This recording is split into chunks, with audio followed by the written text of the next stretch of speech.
Hello बच्चों, स्वागत है आप सबका एक बार फिर से बोर्ड एग्जाम स्टडी में। बच्चों जैसे कि आप लोग का क्लास 12 का फर्स्ट टर्मिनल एग्जामिनेशन चल रही है अगस्त माह में।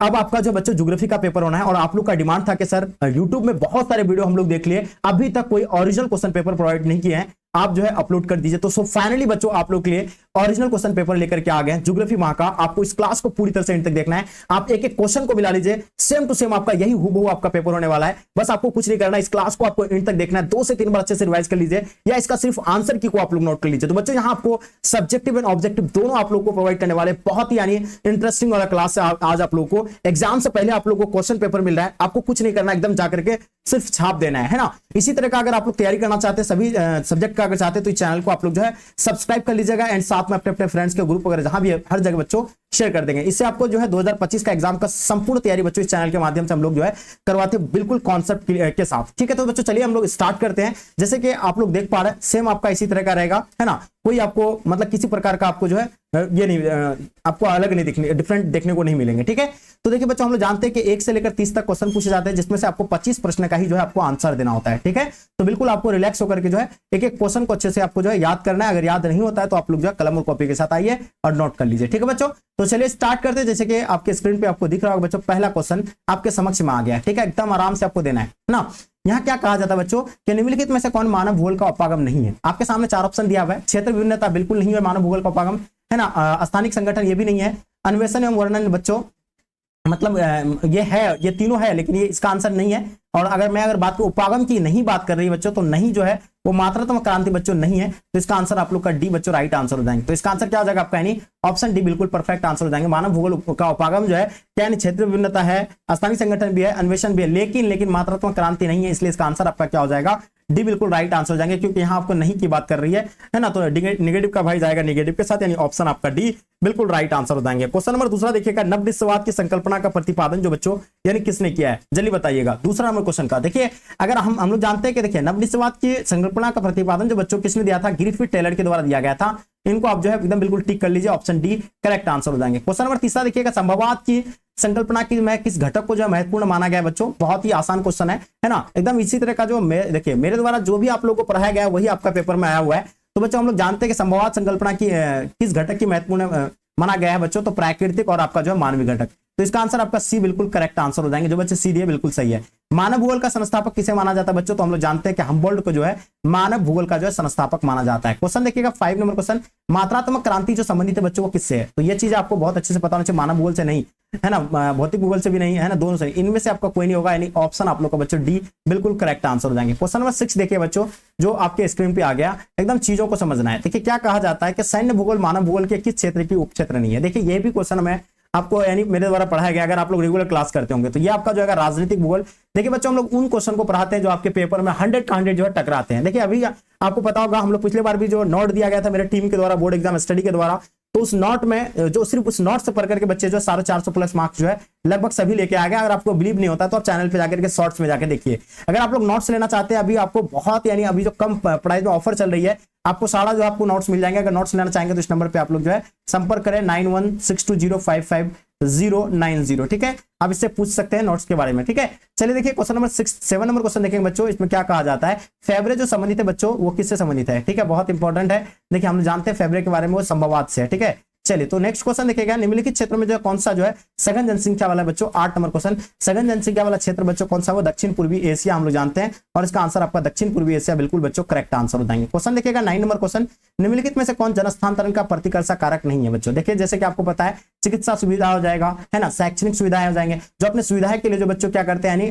हस्तांतरण करते हैं, उसको शैक्षणिक मतलब वो आपको क्या कहा जाए, प्रतिकर्षा कारक कहता है, मतलब अपकर्षा कारक कहता है। और ये जो आपका आएगा शैक्षणिक सुविधा के अंतर्गत आएगा, यानी ये आपका प्रतिकर्षा कारक के अंतर्गत नहीं आएगा। ठीक है, तो बच्चों ये जो है बिल्कुल बी करेक्ट आंसर हो जाएंगे। निम्नलिखित में से किसमें जो है जनसंख्या वृद्धि सर्वाधिक बच्चों, हम लोग जानते हैं कौन सा महाद्वीप में सबसे ज्यादा जो है जनसंख्या वृद्धि हो रही है, तो वो है अफ्रीका महाद्वीप में जो सबसे ज्यादा जो जनसंख्या वृद्धि हो रही है। और सबसे ज्यादा जनसंख्या एशिया का है। आगे देखिए 11 नंबर क्वेश्चन, निम्नलिखित में से कौन सा विरल जनसंख्या वाला क्षेत्र बच्चों बच्चों, तो हम लोग जानते हैं विरल जनसंख्या वाला क्षेत्र की अगर बात किया जाए बच्चों, तो वो सबको पता है दक्षिणी पूर्वी एशिया, यानी ऑप्शन आप लोग का सी बिल्कुल करेक्ट आंसर हो जाएंगे। विश्व के किस देश की जनसंख्या सर्वाधिक है बच्चों, तो हम लोग जानते हैं अपना भारत का जो सबसे ज्यादा है, पहले चीन का था लेकिन अभी अपना भारत हो गया, ठीक है। क्वेश्चन देखिएगा 13 नंबर क्वेश्चन, जनसंख्या परिवर्तन का घटक कौन है बच्चों, तो देखिए हम लोग जानते हैं जनसंख्या परिवर्तन के घटक जो आपका आता है, जन्म आता है एंड मृत्यु भी आता है, ये प्रवासी, तीनों आ जाएगा, यानी ऑप्शन आप लोग का बच्चों डी करेक्ट आंसर हो जाएंगे। निम्नलिखित में से कौन आर्थिक भूगोल का उपक्षेत्र नहीं है, देखिए आर्थिक भूगोल का उपक्षेत्र की बात किया जाए तो कृषि भूगोल आता है, उसके अंतर्गत औद्योगिक भूगोल भी आते हैं, पर्यटन भूगोल भी आते हैं, लेकिन सैन्य भूगोल नहीं आते हैं। इसका आंसर आप लोगों को बच्चों डी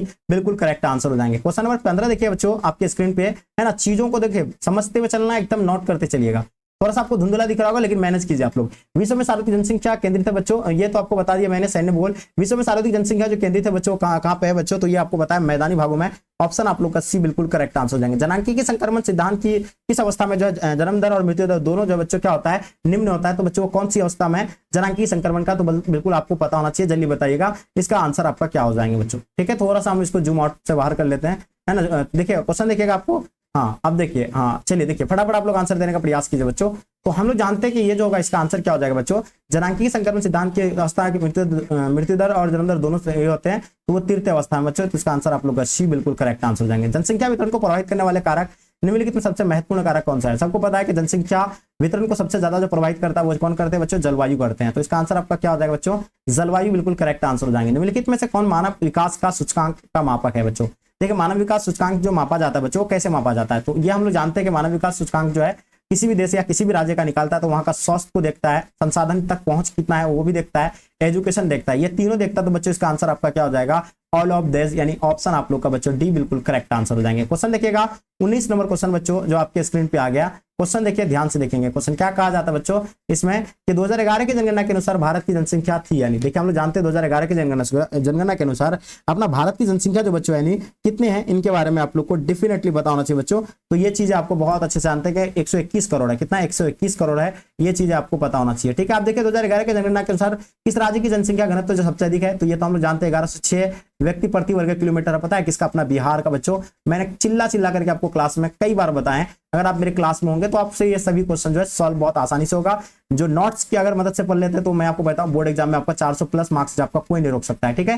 तो जो भी बच्चा अगर आप लोग नोट्स नहीं लिए तो नोट्स आप लोग लीजिए, क्योंकि नोट्स से आपको काफी हेल्पफुल होंगे। निम्नलिखित भाषाओं परिवारों में जो है किसकी जनसंख्या जो सबसे कम है बच्चों, तो सबसे कम हम लोग जानते हैं चीनी तिब्बती का सबसे कम है बच्चों, तो इसका आंसर आपका चीनी तिब्बती बिल्कुल करेक्ट आंसर हो जाएंगे। 2011 की जनगणना के अनुसार किस राज्य की जनसंख्या घनत्व सबसे कम है, देखिए घनत्व में सबसे ज्यादा अगर कहा जाए तो बच्चों बिहार का है, ये चीज तो हम लोग बहुत अच्छे से पता है, और सबसे कम अगर कहे जाएंगे बच्चों तो किसका कहे जाएंगे, तो बच्चों हम लोग जानते हैं वो है अरुणाचल प्रदेश का, जहां 17 व्यक्ति 1 किलोमीटर में जो निवास करती है। आगे देखिएगा 23 नंबर क्वेश्चन, मानव विकास सूचकांक में भारत के निम्नलिखित राज्यों में से जो किसकी कोटि जो बच्चों उच्चतम है। देखिए ये जो मानव विकास सूचकांक जो निकाला जाता है तो किसी राज्य या किसी देश का भी, तो वहां का क्या स्वास्थ्य का स्थिति को देखता है ना, उस राज्य या उस देश का, है ना, वहां का एजुकेशन सिस्टम को देखता है, वहां का किसका, वहां का उस राज्य का और या उस देश का, ठीक है। उसके बाद वहां का क्या देखता है, संसाधन तक इसका कितना पहुंच है वो भी देखते हैं, ये तीनों देखते हैं। और ये चीज आपको पता है अपना भारत में सबसे ज्यादा जो है उच्चतम कोटि के अंतर्गत जो आता है बच्चों वो केरल आता है ना, जहां की साक्षरता दर जो बहुत ज्यादा है 90 प्लस है। क्वेश्चन 24 देखिएगा, निम्नलिखित राज्यों में से किसकी जो है 0 से 6 आयु वर्ग में लिंगानुपात जो न्यूनतम बच्चों किसका है, तो लिंगानुपात सबसे कम बच्चों यानी किसका है बच्चों, तो ये सबको पता है हरियाणा का जो है लिंगानुपात सबसे कम है, और सबसे ज्यादा जो है लिंगानुपात किसका है बच्चों, तो केरल का ही है ना। 25 नंबर क्वेश्चन बच्चों आपके स्क्रीन पे जल्दी से बताएंगे इसका आंसर क्या हो जाएंगे बच्चों, तो चीजों को आपको देखिए यहाँ 25 नंबर क्वेश्चन कहता है कि आयुलिंग पिरामिड का संबंध बताइए। देखिए आयुलिंग पिरामिड ऐसा होता है, ये महिला और पुरुषों के जनसंख्या को देखा जाता है बच्चों इसमें, तो इसका आंसर आप लोग बच्चों सी बिल्कुल करेक्ट आंसर हो जाएंगे, ठीक है। क्वेश्चन देखिएगा आपके स्क्रीन पे 26 नंबर क्वेश्चन, 2011 के जनगणना के अनुसार भारत की जनसंख्या घनत्व था, देखिए आपको कितना, आपको 25 ही क्वेश्चन का आंसर देना है, ठीक है। तो देखिए 2011 की जनगणना के अनुसार भारत की जनसंख्या घनत्व कितना बच्चों, तो ये हम लोग जानते हैं 382 व्यक्ति प्रति वर्ग किलोमीटर है, और इसका आंसर आप लोग का भी बिल्कुल करेक्ट आंसर हो जाएंगे। निम्नलिखित में से कौन मानव विकास सूचकांक से संबंधित है बच्चों, तो मानव विकास सूचकांक से हम लोग जानते हैं डॉक्टर महबूब उल हक जो कहाँ के हैं, पाकिस्तान के रहने वाले थे, और ये इससे संबंधित है बच्चों, तो इसका 27 का आंसर आप लोग का क्या हो जाएगा बच्चों, सी बिल्कुल करेक्ट आंसर हो जाएंगे। आगे देखिएगा 28 नंबर क्वेश्चन, निम्नलिखित में से कौन भारत में पुरुष प्रवास का मुख्य कारण बच्चों, तो पुरुष प्रवास का जो मुख्य कारण बच्चों वो बताइएगा आप लोग, तो वो हम लोग जानते हैं कि पुरुष प्रवास जो करता है बच्चों वो काम और रोजगार के लिए करता है, और इसका आंसर आपका काम और रोजगार बिल्कुल करेक्ट आंसर है। 29 नंबर क्वेश्चन, भारत में पहला जनगणना हम लोग जानते हैं 1872 में हुआ था, लेकिन आपसे यहाँ पहला जनगणना नहीं पूछा है, यहाँ आपसे क्या पूछा बच्चों, पूर्ण जनगणना की बात कर रहा है, ठीक है। तो आप लोग, मैं 1872 आपको आंसर नहीं बता रहा हूँ, ये पहला जनगणना 1872 को है, लेकिन आपसे यहाँ 10 वर्षीय जनगणना जो पूर्ण रूप से जनगणना हुई थी बच्चों कब हुआ था, तो वो 1881 को हुआ था। ये चीजें आप लोग नोट कर लीजिएगा और इसका आंसर आप लोग एक करेक्ट आंसर हो जाएंगे। इसलिए कहते हैं ना कि अगर आप लोग क्लास में अगर रहते हैं ना, तो ये सेट के लिए आपको ये क्वेश्चन पेपर देखने की जरूरत नहीं होती, आप आसानी से जाकर के आप बना लेते। ठीक है, 2011 के जनगणना के अनुसार भारत में साक्षरता थी बच्चों, देखिए हम जानते हैं 2011 के जनगणना के अनुसार अपना भारत की जो साक्षरता दर था कितना था, 74.04% बच्चों। ये है अपना 72 मतलब क्या भारत की जो है जनसंख्या मतलब साक्षरता दर की बात करो अपना भारत का। ठीक है, तो इतना जो है क्या था, यानी साक्षरता दर था अपना भारत के। ठीक है, तो ये था आप लोग का यानी ऑब्जेक्टिव, हम लोग क्वेश्चन को सॉल्व कर लिए। अब हम लोग चलते बच्चों सब्जेक्टिव क्वेश्चन को देखेंगे, है ना। इसका फिर से मैं अलग से आपको इसका वीडियो प्रोवाइड कर रहा हूँ, आप लोग इसके बाद जस्ट वाला क्लास देख लीजिएगा, उसमें आपको सब्जेक्टिव का आंसर भी मिलेंगे। देखिए आपको सब्जेक्टिव में क्वेश्चन रहने वाला है मानव भूगोल की परिभाषा कीजिए, यहाँ पर 5 क्वेश्चन का आंसर देना है। उसका सामाजिक भूगोल की 2 उपक्षेत्र का नाम बताना आपको, निश्चयवाद एवं संभावना के अंतर स्पष्ट कीजिए, जनसंख्या परिवर्तन 2 घटक बताइए, प्रवास से संबंधित किन्हीं 2 कारकों बताइए, मानव विकास से आप क्या समझते हैं, भारत में जनसंख्या घनत्व को प्रभावित करने वाले 2 कारकों को बताइए, मुख्य श्रमिक और भारत में श्रमिक अंतर स्पष्ट कीजिए, भारत में बाल लिंग अनुपात गिरावट के 2 कारण बताइए, 2011 के जनगणना के अनुसार प्रमुख व्यवसाय संवेग क्या है बच्चों। तो ये आप लोग का लघु उत्तर है। अब हम लोग चलते बच्चों आपका दीर्घ उत्तर, ये आप लोग का प्रश्न है, इसी तरह का आपको सभी क्वेश्चन देखने को मिलेंगे। ठीक है, तो बच्चों आप जैसे देख रहे हैं अभी आपका जो है यहाँ आपका दीर्घ उत्तर प्रश्न है, 15 में से आपको मात्र 3 क्वेश्चन का आंसर देना। पहला क्वेश्चन आपका जनांकी के संक्रमण दिया हुआ है, विश्व में जनसंख्या वितरण को प्रभावित करने वाले भौगोलिक कारक विवेचना कीजिए, भारत में प्रवास के कारणों का विवेचना कीजिए, उसका भारत में आर्थिक उपलब्धियों पर स्तर का वर्णन कीजिए। तो ये आप लोग का क्या है, ये ओरिजिनल क्वेश्चन पेपर बच्चों मैंने आपको प्रोवाइड कर दिया और बहुत अच्छे से आप लोग, उम्मीद है कि आप इनको अच्छे से देख लिए होंगे। ठीक है, तो बच्चों ये था आप लोग का कुछ, यानी ये ओरिजिनल क्वेश्चन पेपर है आप लोग का किसका, यानी फर्स्ट टर्मिनल एग्जामिनेशन का ज्योग्राफी का। ठीक है बच्चों, तो चलिए डियर हम लोग यहीं तक आज के क्लास को इन करते हैं। जब तक के लिए जय हिंद जय भारत।